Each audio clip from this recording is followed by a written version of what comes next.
네, 시청자 여러분, JTBC 뉴스 특보를 이어가겠습니다. 태풍 카눈이 강한 비바람과 함께 한반도에 상륙해 14시간 넘게 느릿느릿 움직이고 있습니다. 지금 시각이 오후 11시 50분, 이제 56분을 지나고 있는데 태풍은 현재 서울 북쪽을 지나면서 곳곳에 비를 뿌리고 있습니다. 날이 바뀌고 새벽이 되면 경기 북부를 지나 북한 쪽으로 향할 것으로 보입니다.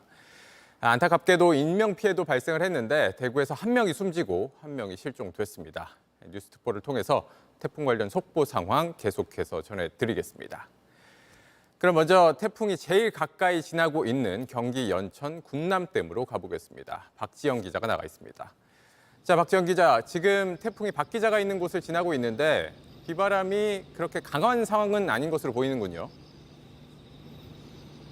네, 태풍은 지금 서울 북쪽 50km 부근을 지나고 있는데 제가 지금 서 있는 이곳 경기도 연천군입니다.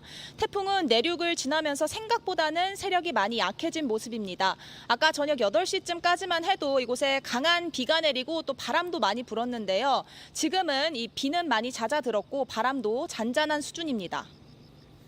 네, 긴장을 늦춰서는 안 되겠습니다만 태풍 강도가 낮아진 걸 체감할 수 있는 상황이라는 것. 뒤로 보이는 것이 북한과 마주보고 있는 군남댐이죠. 지금 수위는 어떻습니까? 네, 수위도 계속 내려가고 있습니다. 이곳 군남댐은 강한 비와 또 북한 환강댐에서 내려보낸 물로 한때 수위가 30m를 넘었었는데요. 지금은 수위는 30m 아래로 내려갔고 계속 줄어드는 추세입니다. 또 댐으로 들어오는 물의 양도 초당 600톤 정도로 많이 줄었고 내보내는 양도 초당 900톤 아래 수준으로 많이 떨어졌습니다. 네, 그래도 오늘 오후 내내 수도권 전역이 태풍 영향권에 있었기 때문에 좀 피해 상황 같은 것들이 걱정이 되는데 경기 북부 지역은 피해 상황 어떻습니까?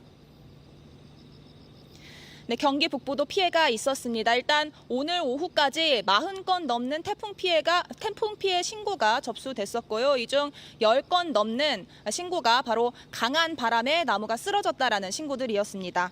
강도가 약해지기는 했지만 적어도 내일 새벽, 그러니까 11일 새벽까지는 아직 수도권이 태풍의 영향권 안에 있습니다. 또 비도 계속 내릴 예정입니다. 따라서 혹시 모를 피해에 유의하셔야겠습니다. 지금까지 경기 연천군 군남댐 앞에서 JTBC 박지영입니다. 네, 이어서 태풍이 이동 중인 서울 상황 살펴보겠습니다. 지난해 많은 비로 물이 넘치면서 피해가 컸던 곳이죠. 서울 도림천에 나가 있는 취재 기자 연결합니다. 자, 최현수 기자, 현재 태풍은 서울 어디쯤에서 움직이고 있나요? 네, 밤 9시쯤 서울 동쪽 50km 부근에 태풍이 들어온다라고 전해드렸는데요. 12시쯤이 다 된 지금 태풍은 서울 북쪽 80km 부근으로 들어왔습니다. 네, 마찬가지로 비가 많이 그친 것으로 보이는데 지금 도림천은 어떤 상황인가요? 네, 오늘 오후 5시에는 강한 비바람이 불었는데요. 보시는 것처럼 바람도 굉장히 잦아들고 비도 굉장히 적게 내리고 있습니다. 소속 20m 정도 수준입니다. 비가 정말로 많이 왔을 때는 제 옆에 있는 도로가 물에 차 넘칠 정도였는데요. 지금은 배수가 잘 되고 있습니다. 지금 제 뒤를 보시면 도림천의 수위를 확인해 보시면요. 산책로 바로 밑까지 와 있는 상태입니다. 다행히도 상태를 유지하고 있습니다. 비는 잦아들었지만 시민들의 이동을 막기 위해서 여전히 차단기는 내려가 있는 상태입니다. 네, 도림천 수위는 내려가 있는 상태. 그럼에도 침수 피해를 혹시 입은 곳이 있습니까? 네, 제가 있는 관악구는 반지하와 그리고 저지대가 많은 곳이라 침수 피해가 많은 곳입니다. 제가 아까 소방서에 전화해서 침수 피해가 있냐라고 물어보니까요. 침수 피해 신고는 0건이 들어왔습니다. 대신에 배수가 잘 되지 않는다라는 신고는 3건이 들어온 상태입니다. 네, 좀 더 피해 상황 확인은 해봐야겠지만 현재까지는 특별한 침수 피해가 있는 상황은 아닌 거고요. 주민들은 어떻게 대비를 하고 있습니까? 네, 저는 오늘 오후 관악과 영등포 일대 침수 피해가 많았던 지역을 위주로 돌았습니다. 반지하 주택 같은 경우는 물막이판을 설치를 해두고 그 앞에 있는 빗물바지를 미리 청소를 해두는 모습을 보였는데요. 일부 주민들은 양수기를 미리 가지고 와서 물막이판에 물바지에 있는 물을 미리 끌어올리는 작업도 했습니다. 비바람은 약해졌지만 태풍이 북상하면서 다시금 강한 비바람이 들어올 수도 있기 때문에 여전히 안전에 유념하셔야겠습니다. 지금까지 도림천에서 JTBC 최현수입니다. 네, 이번에는 서울 잠수교로 가보겠습니다. 최하은 기자가 나가 있습니다. 자, 최 기자, 비가 계속 내렸는데 잠수교는 통제가 된 상태는 아닌 거죠? 네, 아직 통제되진 않았지만 비가 하루 종일 내리면서 수위는 계속 올랐습니다. 조금 전인 밤 11시 30분 기준으로 물의 높이는 4.2m에 가깝습니다. 어제 자정과 비교해보면요, 하루 동안 1.2m 정도 올랐습니다. 지금은 사람도 자동차도 모두 지날 수 있습니다. 보행자 통제 수위는 5.5m, 그리고 차량을 막는 수위는 6.2m입니다. 한강이나 하천 근처 가까이에는 가지 않는 게 안전합니다. 서울의 하천 27곳도 지금 모두 출입을 막은 상태이고요. 도로는 지금까지 통제된 구간은 없습니다. 네, 태풍이 서울 가까이를 지나는 중이라 피해 상황이 계속 걱정이 되고 있습니다. 피해 상황은 없습니까? 네, 아직 서울에선 인명 피해는 없습니다. 하지만 이 바람에 가로수가 쓰러지거나 가림막이 무너졌다 이런 신고는 계속 접수됐습니다. 종로에서는 한옥 건물 지붕이 무너지는 사고도 있었습니다.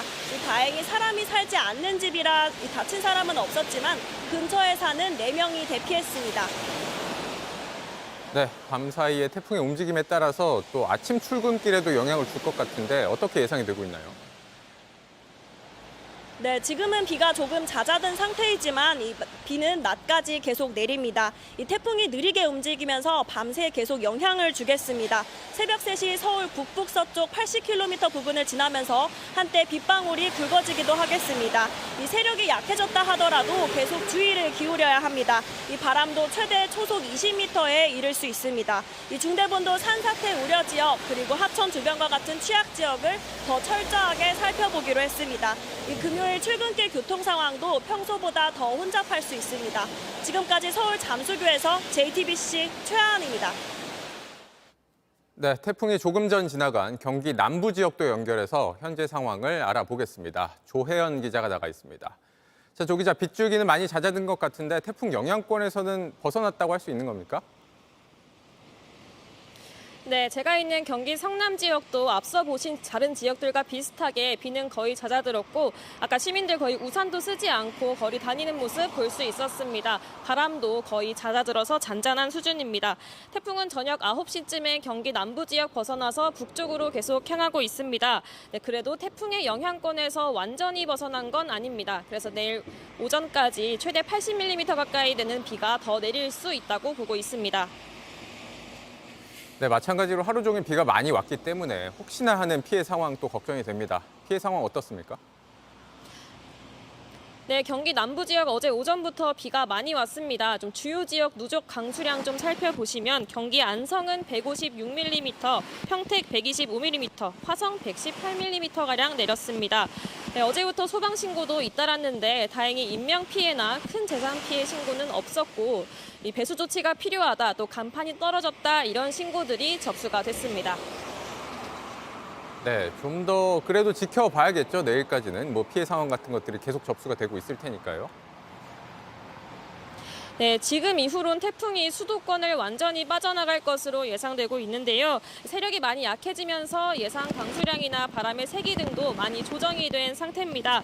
하지만 이미 많은 비가 내렸기 때문에 지반이 약해져 있고 또 불어난 강물 때문에 하천 통제는 계속 유지되고 있습니다. 또 카누는 아직 태풍의 이름을 갖고 있지만 내일 오전쯤에는 열대 저압부로 세력이 약화되면서 점차 소멸할 것으로 예상되고 있습니다. 지금까지 성남 정자교에서 JTBC 조혜연입니다. 네, 이번에는 전국에서 가장 많은 비가 내린 강원 영동 지역, 그야말로 물폭탄이 쏟아졌죠. 이쪽으로 가보겠습니다. 태풍의 영향권에서는 벗어나고 있지만 가장 많은 비가 내렸습니다. 피해도 꾸준히 늘어나고 있다고 하는데 강릉 경포 해변에 조승현 기자 연결합니다. 자, 조 기자, 지금은 비가 그친 것 같군요. 그렇습니다. 언제 태풍이 지나가냐는 듯이 날이 개었습니다. 밤하늘의 구름은 어느 정도 거친 모습입니다. 또 바람도 제법 잦아들었고 우산 없이 산책에 나선 시민들의 모습도 간간히 눈에 띕니다. 그래도 태풍이 남긴 흔적도 곳곳에 남았습니다. 파도는 아직 평소보다 거칠게 일고 있습니다. 제 뒤엔 강한 비바람에 넘어진 해수욕장 탈의실이 있습니다. 또 바다에 설치됐던 부표도 이곳 해변으로 떠밀려와서 바닥에 나뒹굴고 있습니다. 네, 강원도에는 비가 얼마나 온 건가요? 네, 태풍 카누는 많은 비를 동반할 걸로 보여 걱정이었습니다. 특히 강원 영동 지역은 지형적인 영향까지 더해져 최대 600mm 강수량이 예보가 됐었는데요. 그보단 적었지만 그래도 많은 양의 비가 이틀 만에 내렸습니다. 강수량이 가장 많은 속초는 400mm를 넘었습니다. 삼척과 강릉은 300mm, 그 밖의 지역도 200mm 넘는 강수량을 보였습니다. 시간당 100mm 극한 호우도 예보됐었는데요. 실제로 속초엔 시간당 90mm 넘는 장대비가 쏟아졌습니다. 네, 예상보다는 적었지만 속초 같은 경우에는 400mm를 넘었다. 피해는 집계가 이루어지고 있습니까? 네, 지금까지 파악된 피해는 이 사유시설이 24곳, 공공시설 피해가 20곳입니다. 하지만 본격적인 집계가 이루어지면 이보다 훨씬 피해 규모는 커질 걸로 보입니다. 소방에 접수된 피해 신고는 460건이 넘습니다. 집이나 차량에서 고립됐던 주민 22명이 구조되기도 했습니다. 아직까지 확인된 인명 피해는 없습니다. 다만 294세대 주민 690명이 집을 떠나 대피소에 머물고 있습니다. 이제 비는 그쳤지만 집안이 물을 잔뜩 머금었습니다. 집으로 돌아간 뒤에도 산사태 위험은 계속 주의해야 합니다. 지금까지 강릉 경포해수욕장에서 JTBC 조승현입니다. 네, 느린 속도로 한반도를 수직으로 훑고 올라간 태풍 카누는 전국에 피해를 남겼습니다. 영향을 준 반경이 넓었는데 특히 반원 오른쪽 위험구역인 대구 경북 지역 피해가 컸습니다. 지금까지 한 명이 숨지고 한 명이 실종됐습니다. 보도국 연결해서 자세한 피해 상황 알아보겠습니다. 자, 박찬규 기자, 사망 실종자가 나온 상황부터 알려주시죠. 네, 대구시 군위군에서 사망자가 나왔습니다. 군위 한 마을이 물에 잠긴 건 어제 정오쯤입니다. 하천 3개가 합류하는 지점인데 한꺼번에 불어난 물에 제방이 무너졌습니다. 마을 10가구 대부분이 위험 경고를 듣고 대피했습니다. 하지만 뒤늦게 집을 나섰던 60대 남성이 물에 휩쓸렸습니다. 20여 건 구조 신호가 쏟아졌고 소방이 수색에 나섰습니다. 실종자도 대구에서 나왔습니다. 오후 1시 45분쯤 대구 달성군에서 전동 휠체어 타고 가던 사람이 도랑에 빠졌다는 신고가 들어왔습니다. 휠체어만 발견됐고 주인 60대 남성은 아직 찾지 못했습니다. 네, 제방이 무너졌다고 했는데 그럼 마을 상황은 어떻습니까? 네, 대구 군위군을 흐르는 남천 수위가 올라가면서 제방이 터졌습니다. 실종자가 나온 마을 말고도 인근 작은 여러 마을 저지대 주택과 농경지가 물에 잠겼습니다. 이 지역 주민 200여 명이 긴급 대피했습니다. 일대가 완전히 물에 잠기면서 주택 지붕만 보이는 상황입니다. 공중에서 내려다보면 하천과 분간이 안 될 정도입니다. 축사에 갇힌 가축 상당수가 폐사할 걸로 보이고 한 해 농사는 완전히 망쳤습니다. 전국적으로 15,000여 명이 대피했는데 경북 지역 이재민만 9,000여 명이었습니다. 네, 다른 지역 상황들도 좀 살펴볼까요? 네, 제주에서부터 전국을 훑은 태풍은 이제 경기 북부를 지나 북한으로 향하고 있습니다. 그래도 내일 오전까지는 경기 북부와 강원 지역 일부가 영향권에 들어갑니다. 지금까지 보도국에서 전해드렸습니다. 네, 지금부터는 전문가들과 태풍 상황을 짚어보겠습니다. 제 옆에는 장석환 대진대 건설환경공학부 교수님 그리고 맹소영 웨더커뮤니케이션 대표 나와 있습니다. 안녕하십니까? 안녕하십니까? 네. 먼저 맹 대표님께 태풍의 경로부터 좀 여쭤보겠습니다. 지금 시각이 12시를 넘어가면서 이제 태풍이 한반도에 머문 지 지금 15시간 가까이 돼가고 있는데 앞으로의 경로 어떻게 될까요? 그렇죠. 오늘 오전 9시 20분에 경남 거제 부근에 상륙을 했습니다. 12시간 넘게 한반도를 종단해서 지금은 11시 정도에는 카눈이 서울 북북동쪽 약 40km 부근 육상까지 올라온 것으로 확인을 했는데요. 네. 이 당시의 속도가 시속 22km의 속도로 북서진 중이기 때문에 네. 어쩌면 이 방송을 하고 있는 그 시간 동안에 휴전선을 넘어서 북한 땅을 밟고 있지 않을까라는 생각이 듭니다. 네. 북한 영역에 들어갔을 때는 이동 속도를 지금보다 더 느리게 가겠고요. 그리고 예상했던 것보다는 지금 그 중심에서의 세력을 약하게 지금 만들어지고 있는 상황이기 때문에 네. 지금 중심에서의 최대 풍속이 기압이 992헥토파스칼, 중심에서의 최대 풍속이 19, 초속 19m라고 하는 거는 보통 우리가 태풍이라고 결정짓는 거는 우리나라, 일본 같은 경우에는 초속 17m 이상부터 태풍이라고 하는데 네. 한 초속 2m 정도의 강도만 낮아져도 태풍으로서의 이름표를 반납하는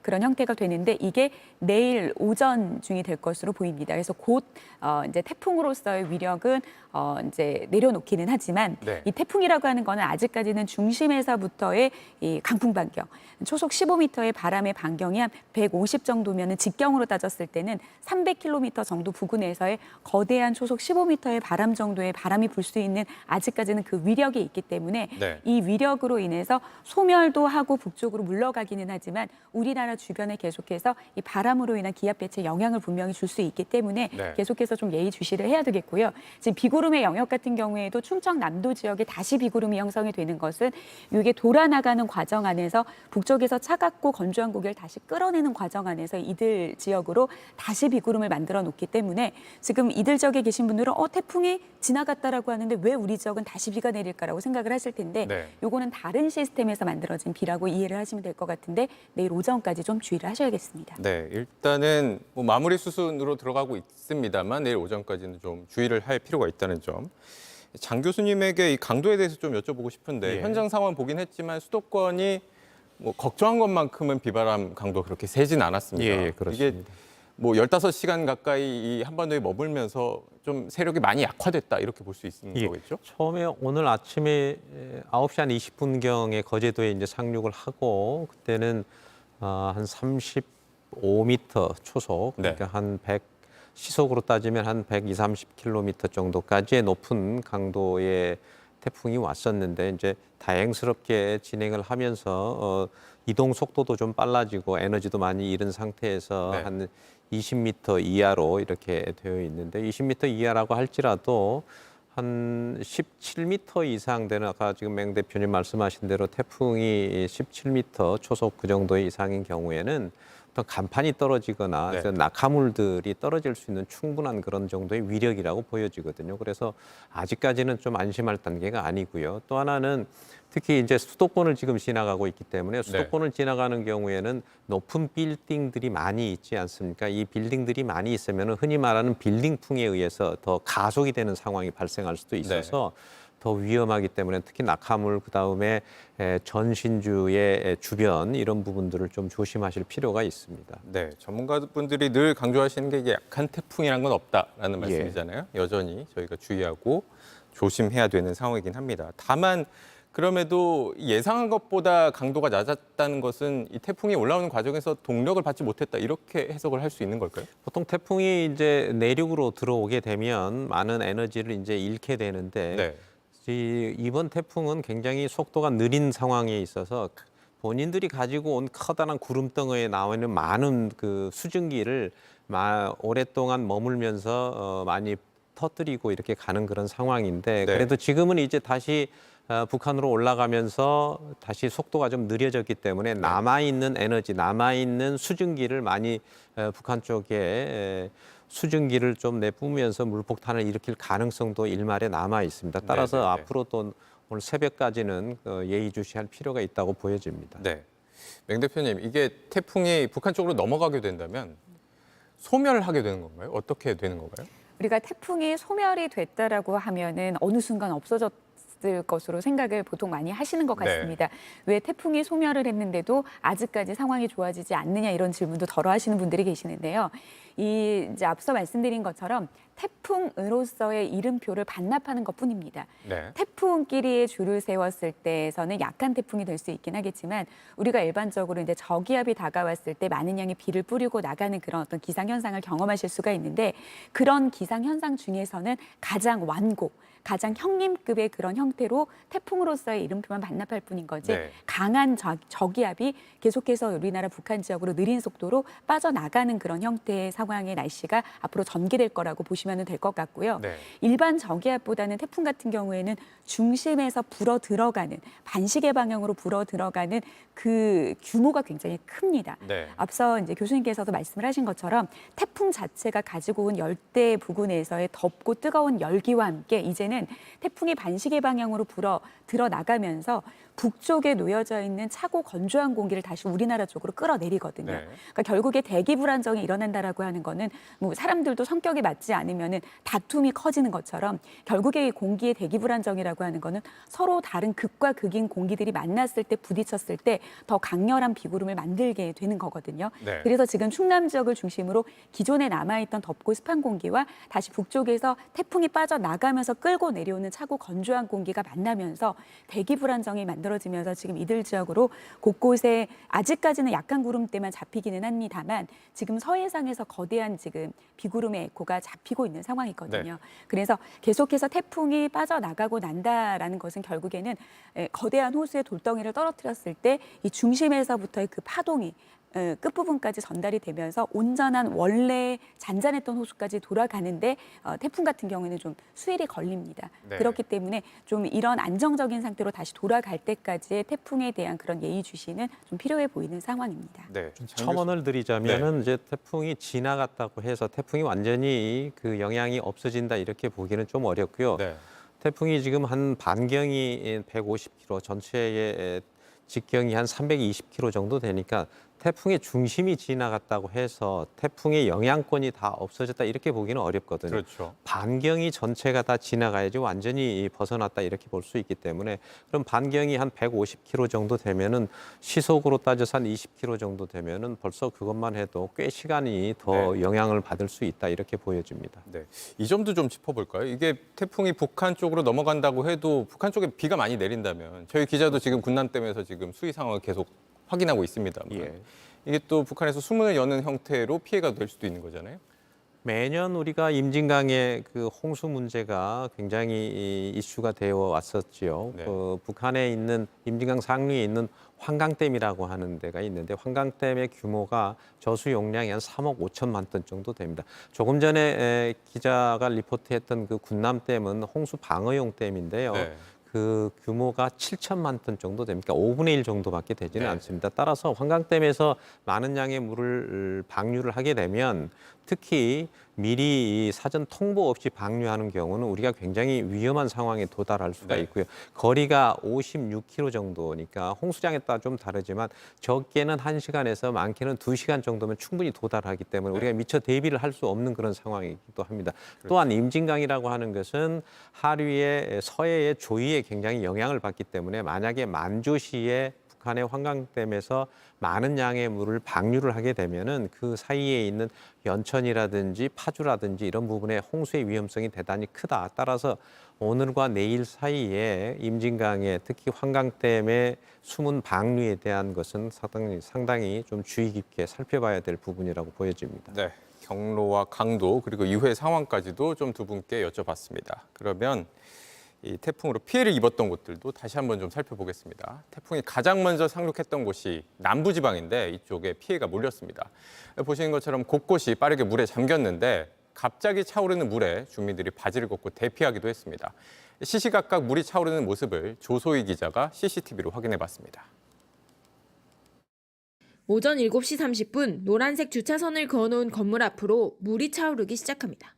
침수된 도로를 달리던 자동차는 그나마 이 공간으로 잠깐 피합니다. 왔다 갔다 고민하다 빠져나갑니다. 잘한 판단이었습니다. 1시간 30분이 지나자 주차선은 완전히 사라졌습니다. 출동한 소방대원이 배수관을 열고 양수기를 투입합니다. 하지만 잠깐 돌아가다 고장나고 결국 소방대원이 직접 긴 호스를 들고 지하상가로 들어갑니다. 경남 창원의 한 지하상가입니다. 비가 그치고 해도 떴지만 아직까지 이렇게 물을 다 빼내지 못한 모습입니다. 태풍에 대비해 차수벽까지 설치했지만 역부족이었습니다.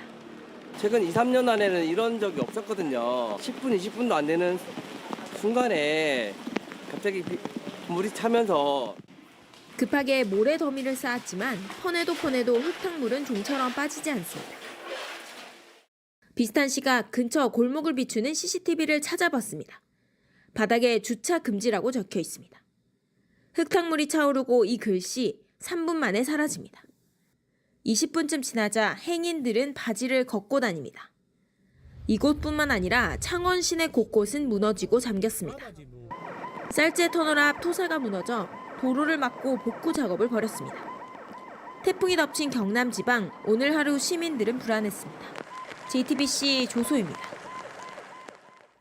네, 오늘 하루 전국 곳곳에서 많은 사람들이 불어난 물에 고립되고 급류에 쓸려갔습니다. 하지만 함께 떠내려가면서까지 구조해준 분들 덕분에 그나마 큰 피해로 이어지진 않았습니다. 긴박했던 구조의 순간들 이혜선 기자가 보도합니다. 검은 옷 입은 여성이 급류에 휘말렸습니다. 경찰이 뒤쫓는데 속도가 너무 빠릅니다. 바로 이제 가서 잡으려고 했는데 저희도 휩쓸려가지고 100m 정도를 이렇게 떠내려갔습니다. 물살이 약한 곳에서 겨우 구조했습니다. 60대 여성도 구조한 경찰관도 다쳤지만 목숨을 건졌습니다. 태풍을 앞둔 밤, 비가 내려 아무도 없는 해수욕장에 한 남성이 나타났습니다. 파도 속으로 걸어갔고 다시 나오지 않습니다. 술에 취한 상태였습니다. 태풍 때문에 파도를 치면 성인 남성 키는 그냥 훌쩍 넘겨버리니까 CCTV 관제를 하면서 바로 출동해서 당직 서던 관제실 직원들이 출동했고 물에서 건졌습니다. 심폐소생술 끝에 의식이 돌아왔습니다. 기록적인 비가 내리고 있는 강원에선 마을 곳곳이 물에 잠겼습니다. 움직이기 힘든 노인들이 고립됐습니다. 가슴까지 물이 들어차 구조대원들도 움직이는데 애를 먹습니다. 충북 영동 한 캠핑장엔 야영객 수십 명이 고립됐습니다. 지대가 높아서 괜찮은데 이제 다리가 많이 넘쳐가지고 내일 아침까지 한반도 전역은 태풍 영향권에 갇힙니다.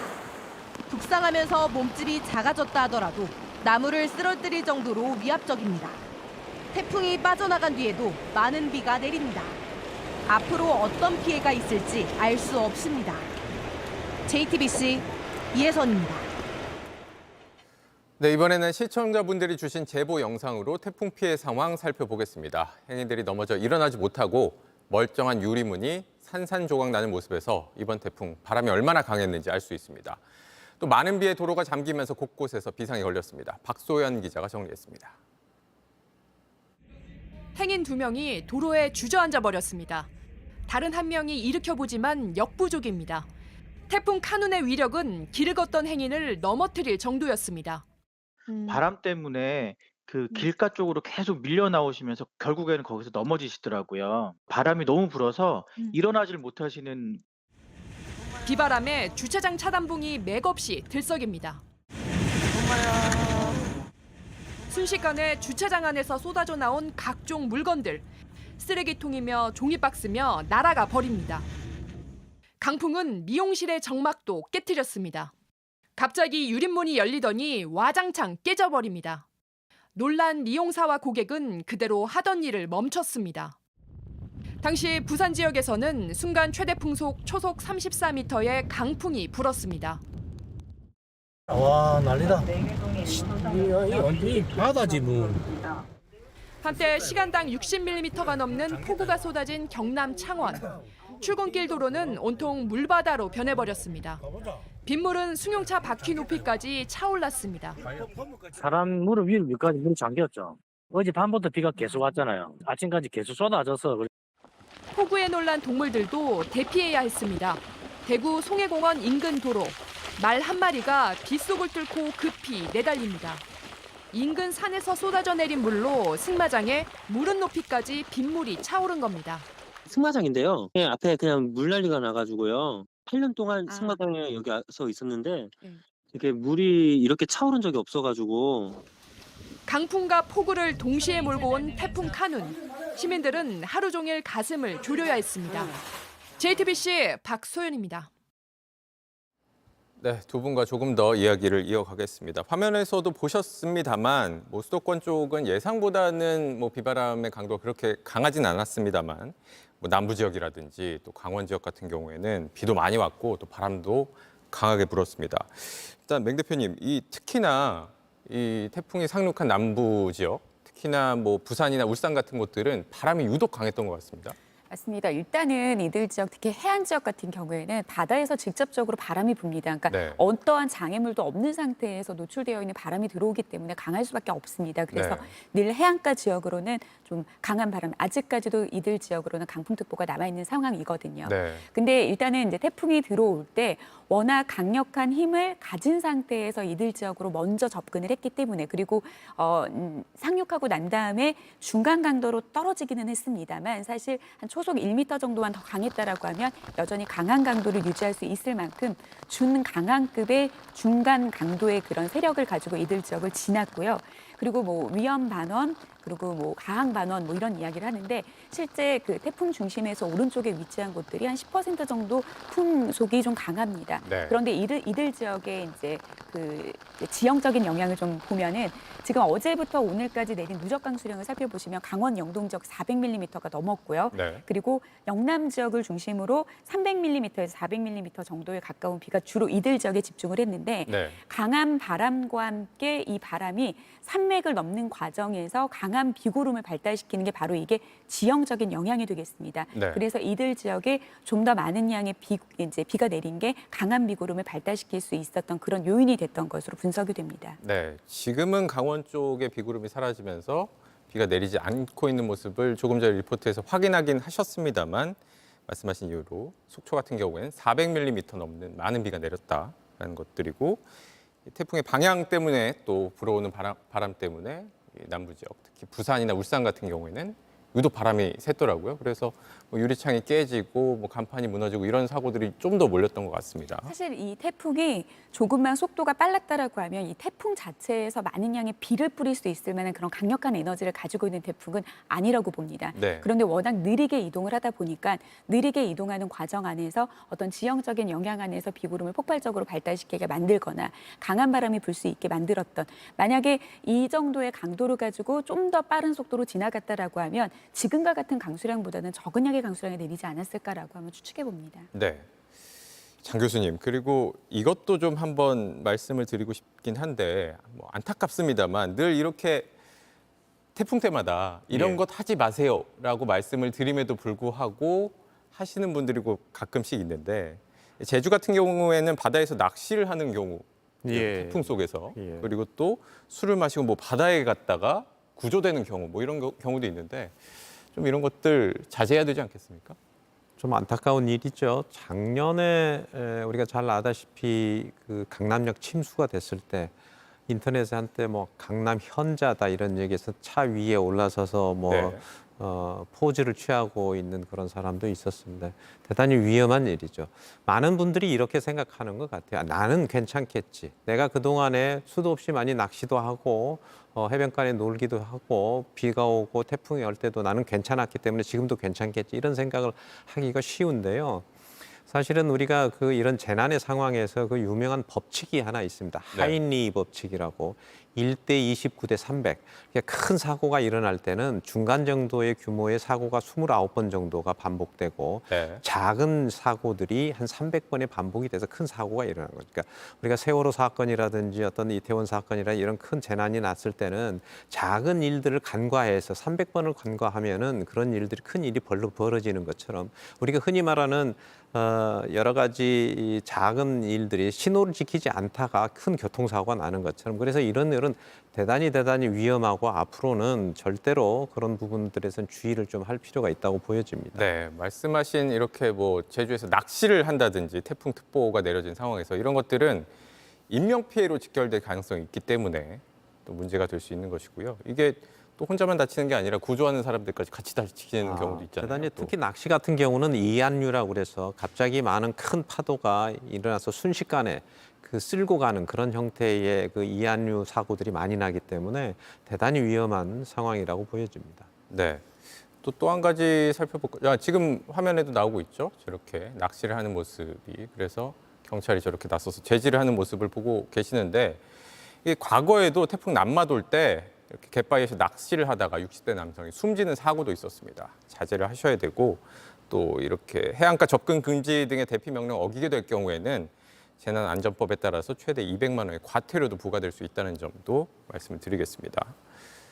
교수님, 또 한 가지 또 말씀드리고 싶은 게 또 이렇게 인터넷 커뮤니티 같은 곳에는 이 과거에 뭐 흰남노 때 있었던 사고 장면인데 마치 이번에 새로 또 피해가 있었던 것처럼 좀 가짜 뉴스, 저희가 흔히 또 허위 조작 정보라고 얘기를 하는데 이런 것들이 또 퍼지는 모습도 볼 수가 있었어요. 예, 저도 뭐 잠깐 봤는데요. 그러니까 과거에 일어났던 일을 마치 지금에 일어난 것처럼 이렇게 퍼뜨리고 이런 부분들이 있는데 일종의 소영웅주의라고 볼 수 있습니다. 요즘에 이제 유튜브가 과열되고 유튜브의 조회수를 가지고 경쟁하듯이 이렇게 하다 보니까 어떻게 하면 이 부분들을 좀 많이 관심을 끌기 위해서 이런 행동을 하는데 대단히 위험한 행동일 뿐만이 아니고 굉장히 나쁜, 그리고 지금 굉장히 안타까운 사연들이 많이 있는 이런 재난의 상황에서 그런 나쁜 가짜 뉴스를 퍼뜨리는 것은 정말 도덕적으로도 그렇고 사회적으로도 상당히 좀 지양이 될 부분이다, 이렇게 생각합니다. 네. 요 점까지도 짚어봤습니다. 그러면 좀 태풍의 영향에 대해서도 조금 더 살펴보면, 맹 대표님, 이제 태풍이 지나가더라도 여전히 영향권일 테고 내일까지도 비가 계속, 수도권 같은 경우에는 비가 예보가 돼 있기 때문에 좀 조심을 해야 될 것 같습니다. 계속. 그렇습니다. 이제는 비단 이제 카눈뿐만이 아니라 태풍의 계절에 이제 접어들었다고 보셔야 될 것 같습니다. 우리나라 같은 경우에는 6월과 7월과 8월과 9월과 10월 이렇게 5달 동안 태풍의 영향권에 드는데 주로 8월 달에 가장 많은 태풍이 발생해서 우리나라에 영향을 주고요. 네. 그다음에 7월, 9월, 10월, 6월 순으로 발생을 합니다.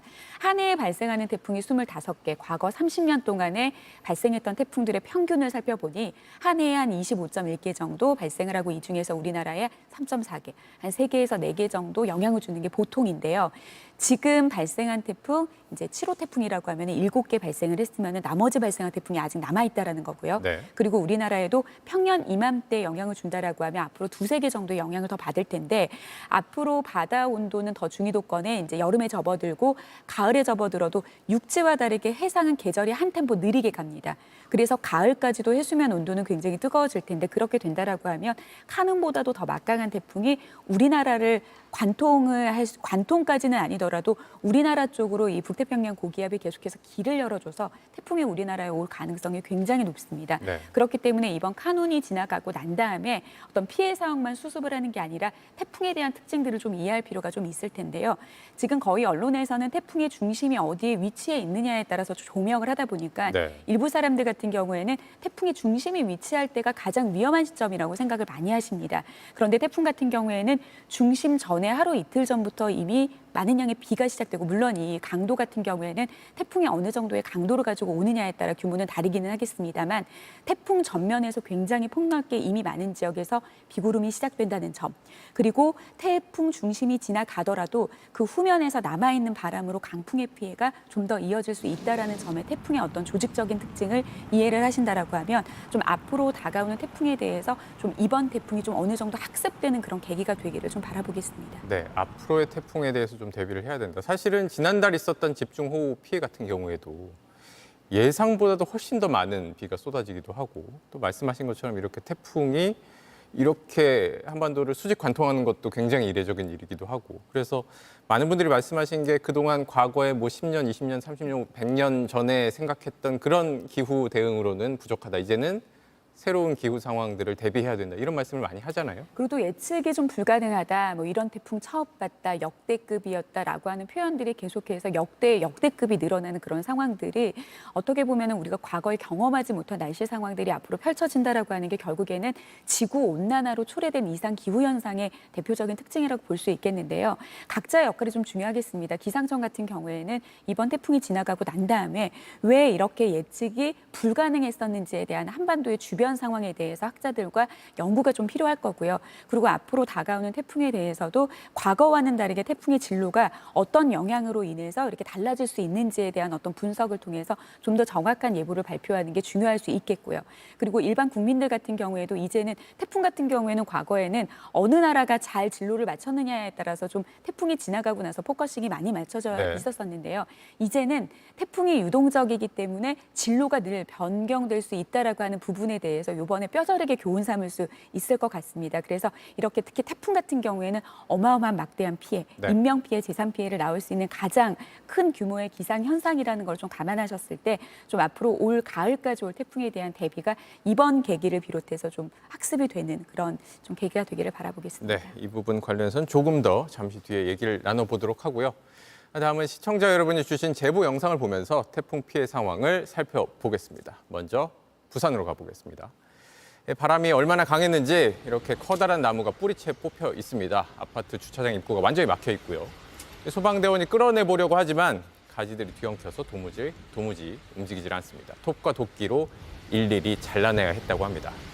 다음 영상 보시죠. 다음은 CCTV 영상인데 전남 곡성군의 한 주택입니다. 마당에 할머니와 개들의 모습이 보이는데 갑자기 강풍이 불더니 집 일부가 순식간에 보시는 것처럼 주저앉았습니다. 할머니는 뒤로 넘어지기까지 했는데요. 다행히 크게 다치진 않았고 개들도 무사하다고 합니다. 다음 보시죠.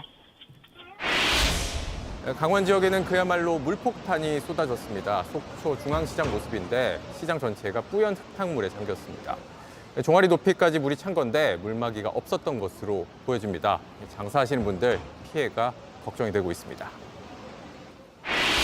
다음 아찔한 장면도 있었습니다. 경북 의성군의 한 건물인데 벽 일부가 무너져서 가스통 위로 떨어졌습니다. 보시는 것처럼 가스통이 깨지면서 가스가 계속 뿜어져 나오는 모습이 보이시죠? 긴급 조치가 이루어지긴 했는데 가스 사용이 중단되면서 주민들이 불편을 겪고 있다고 합니다. 다음은 경남 창원으로 가보겠습니다. 오늘 많이 보신 사진일 텐데 시내버스에 커다란 구멍이 뚫렸고 맨홀 뚜껑이 보이죠?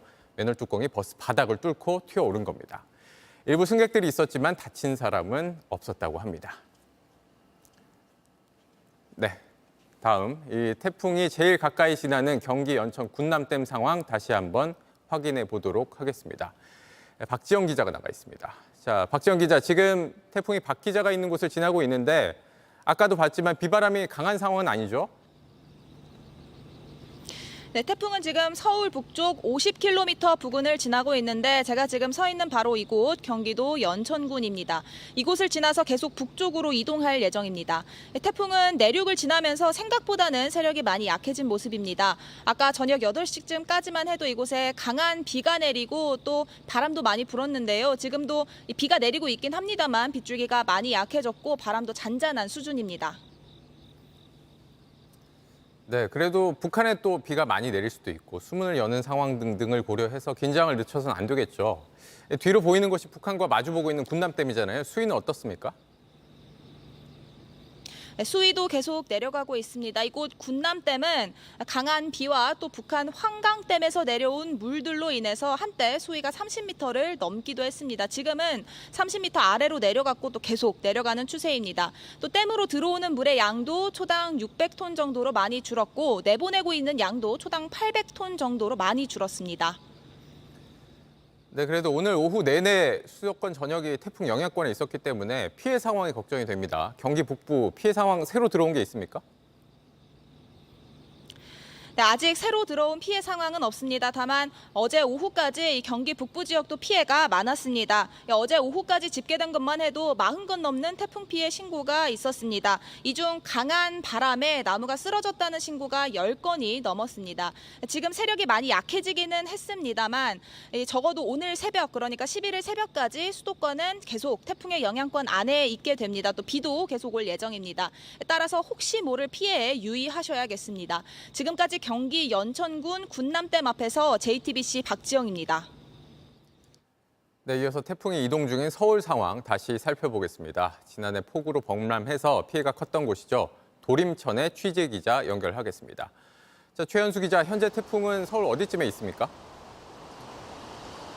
네, 밤 9시쯤 서울 동쪽 50km 떨어진 부근에 태풍이 들어온다라고 전해드렸었는데요. 12시를 넘긴 지금 서울 북쪽 80km 부근에서 태풍이 들어오고 있습니다.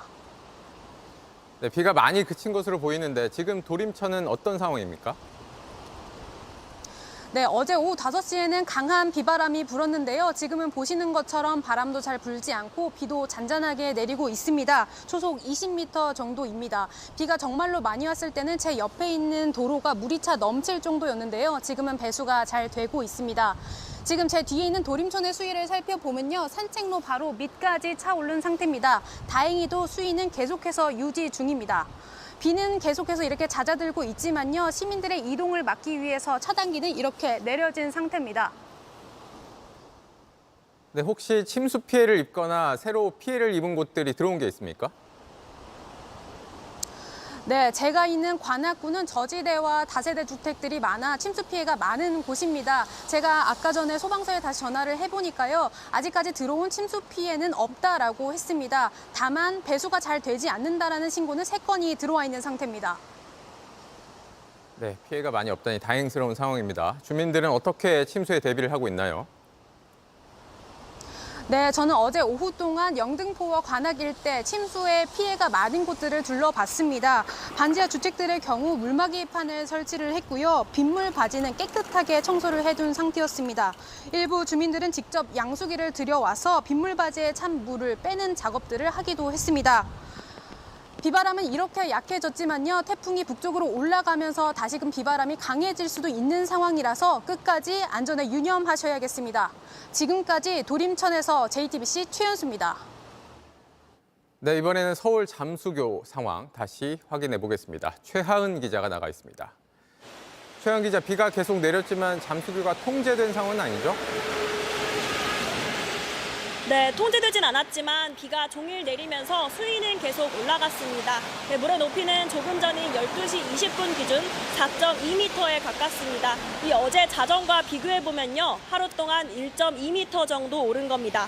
지금은 사람도 자동차도 모두 지날 수 있는 상황입니다. 이 보행자 통제 수위는 5.5m, 차량을 막는 수위는 6.2m입니다. 이 한강이나 하천 근처 가까이에는 가지 않는 게 안전합니다. 이 서울의 하천 27곳 모두 지금 출입을 막은 상태인데요. 도로는 현재 이 통제된 구간은 없는 상태입니다. 네, 태풍이 서울 가까이를 지났는데 새롭게 들어온 피해 소식은 없습니까?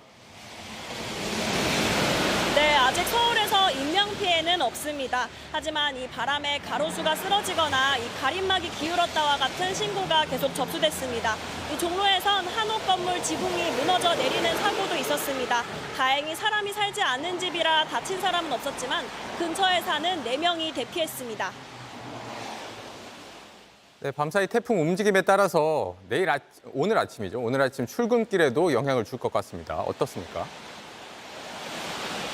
네, 지금은 비가 조금 잦아든 상태이지만 이 비는 낮까지 계속 내릴 것으로 보입니다. 이 태풍이 느리게 움직이면서 밤사이 영향을 줄 텐데요.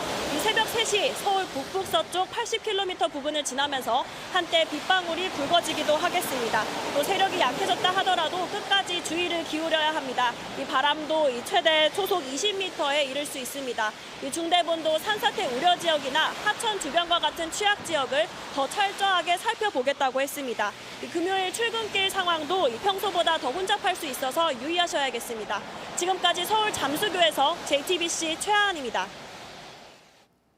네, 태풍이 지나간 경기 남부 지역도 연결해서 현재 상황을 알아보겠습니다. 조혜연 기자가 나가 있습니다. 자, 조 기자, 빗줄기는 잦아들었는데 태풍 영향권에서 벗어났다고 보긴 힘들죠? 네, 태풍이 경기 남부 지역 지나간 건 4시간 전, 그러니까 저녁 9시쯤에 태풍 남부 지역 벗어나서 북쪽으로 이동하고 있습니다. 네, 그래도 태풍의 영향권에서 완전히 벗어난 건 아닙니다.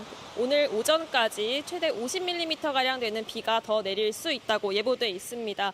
네, 태풍이 벗어났기 때문에 지금 이곳에선 비는 거의 내리지 않고 있고 바람도 거의 느낄 수 없는 상황입니다.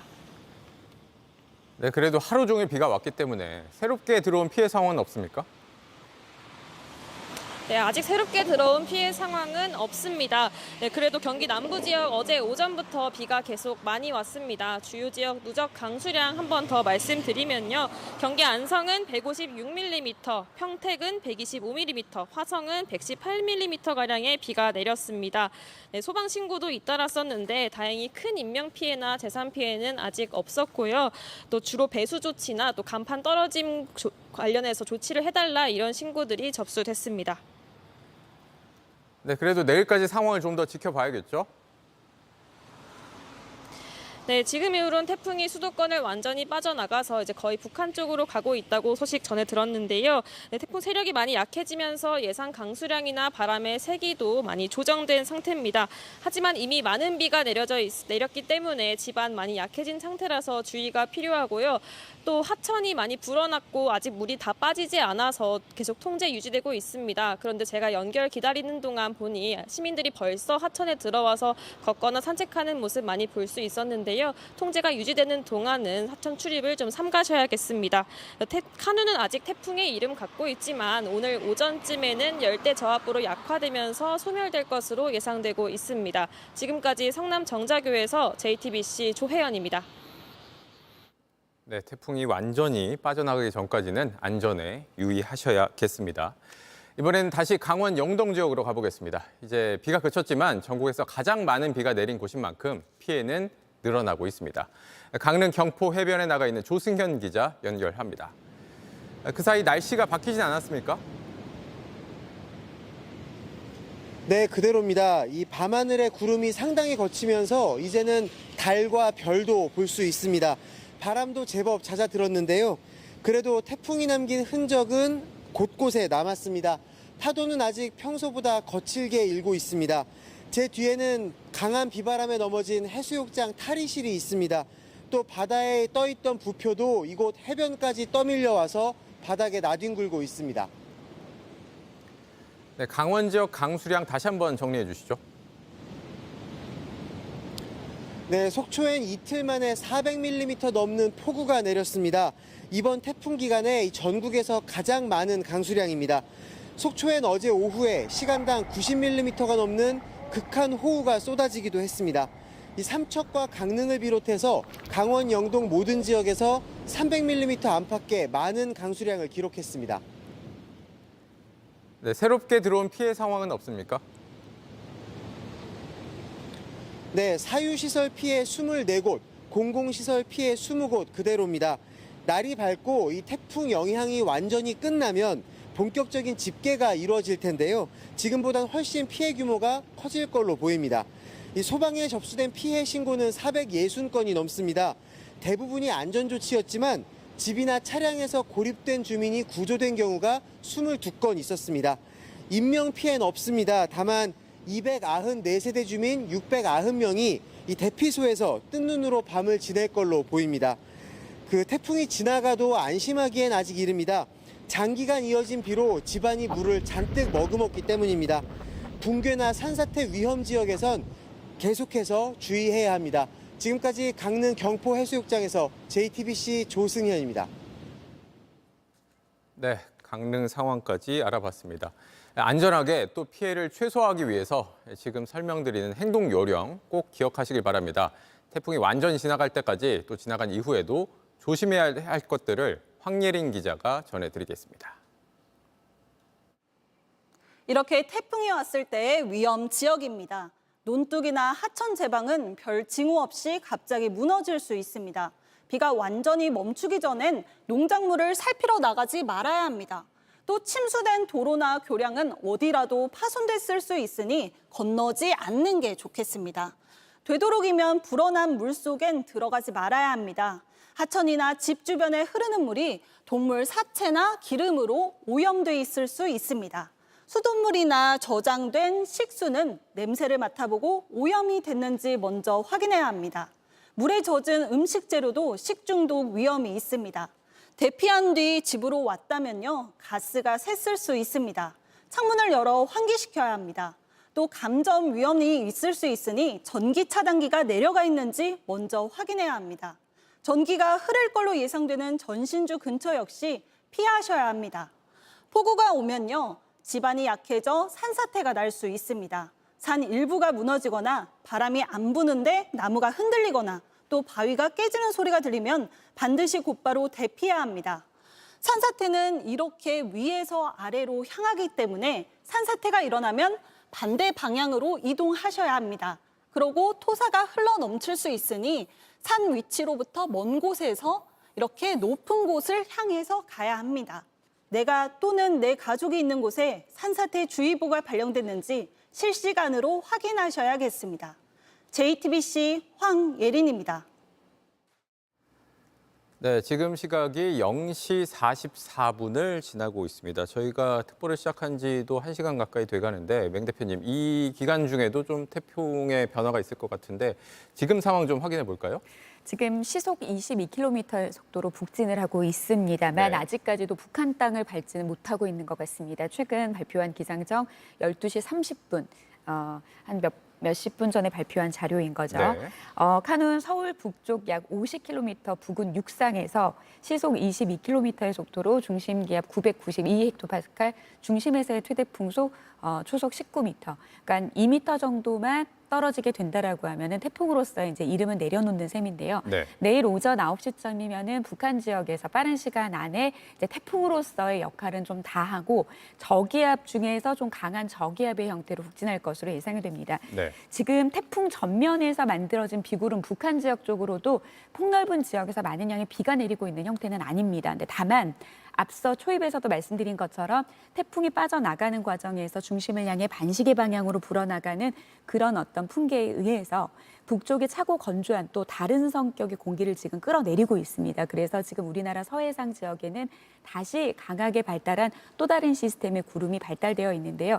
지금 충청남도 일부 내륙 지역을 중심으로는 곳곳에 국지적으로 시간당 한 10에서 혹은 30mm의 많은 양의 비가 지금 내려지고 있는 곳이 있는데요. 네. 이런 상황은 내일 오전까지도 특히 중부 지역을 중심으로 비가 더 내릴 수 있으니까요.